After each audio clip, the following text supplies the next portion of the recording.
নমস্কার, আমি প্রিয়াঙ্কা। চলে এসেছি আবার আপনাদের কাছে আরেকটি ছোট্ট নতুন তথ্য নিয়ে। সবাই কেমন আছেন?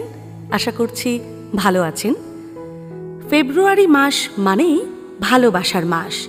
হাতে গোলাপ, মনে বসন্তের ছোঁয়া, এসবকে সঙ্গে করেই শুরু হয়ে গেছে এ বছরের ভালোবাসার পার্বণ। রোজ ডে দিয়ে শুরু, এরপর propose day, chocolate day, teddy day, promise day, hug day, kiss day এবং সর্বশেষ হলো বহু প্রতীক্ষিত ভ্যালেন্টাইন্স ডে।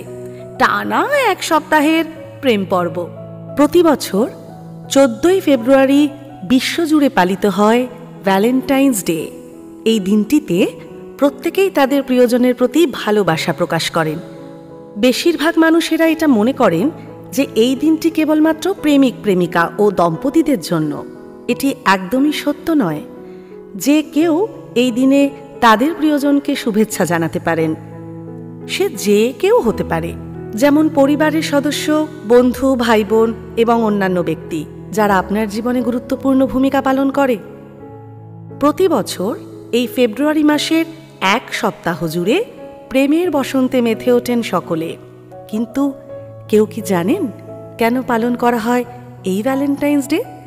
পালনের পিছনে কি আছে এর ইতিহাস? তাহলে আসুন আমরা জেনে নিই কি সেই ইতিহাস।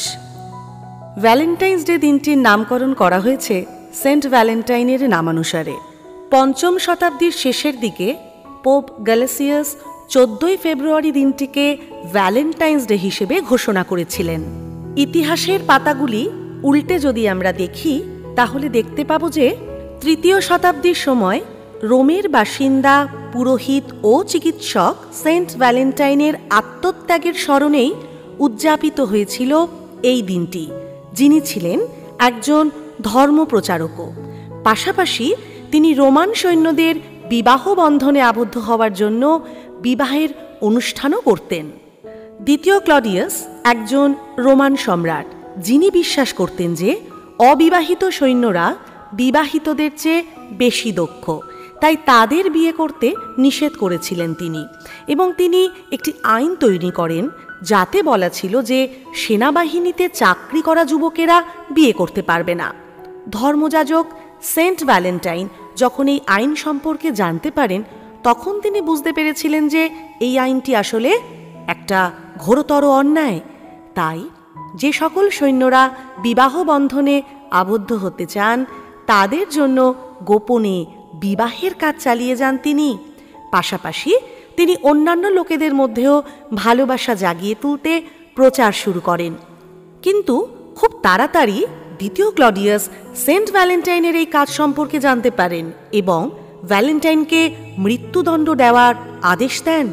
যিনি প্রেমের জন্য নিজের জীবনকে উৎসর্গ করেছিলেন, সেই সেন্ট ভ্যালেন্টাইনের আত্মত্যাগকে স্বীকার করে সেখানকার মানুষেরা তাকে একটা দিন উৎসর্গ করার কথা ভাবেন। আরও একটি গল্প আছে যেখানে বলা হয়েছে যে সেন্ট ভ্যালেন্টাইনকে ধর্মপ্রচারের মামলায় অভিযুক্ত করে কারাবাসে পাঠানো হয়।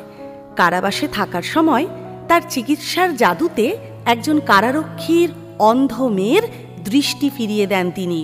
এরপরেই সেন্ট ভ্যালেন্টাইনের কাজে অনুপ্রাণিত হয়ে মেয়েটির পরিবারসহ অনেকেই খ্রিস্ট ধর্ম গ্রহণ করেন এবং মেয়েটির সঙ্গে ভ্যালেন্টাইনের একটি সম্পর্কও তৈরি হয়।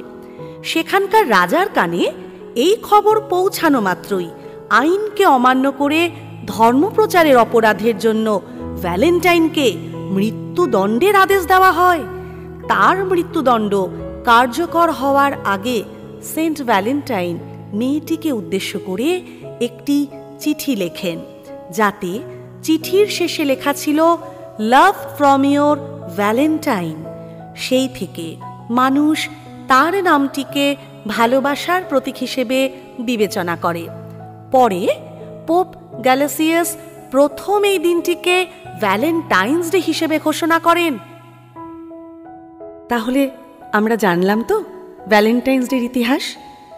যারা আপনার জীবনে গুরুত্বপূর্ণ ভূমিকা পালন করে থাকেন সেই সকল গুরুত্বপূর্ণ ব্যক্তিদের প্রতি নিজেদের ভালোবাসা এবং শ্রদ্ধা প্রকাশের জন্য মানুষ সাধারণত এই দিনটি উদযাপন করে।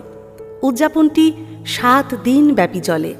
পুরো সপ্তাহটাই ভ্যালেন্টাইন সপ্তাহ হিসেবে পরিচিত এবং মানুষ একে অপরকে উপহার ও শুভেচ্ছা বিনিময় করে এই ভ্যালেন্টাইন্স ডের গোটা সপ্তাহটা উপভোগ করেন।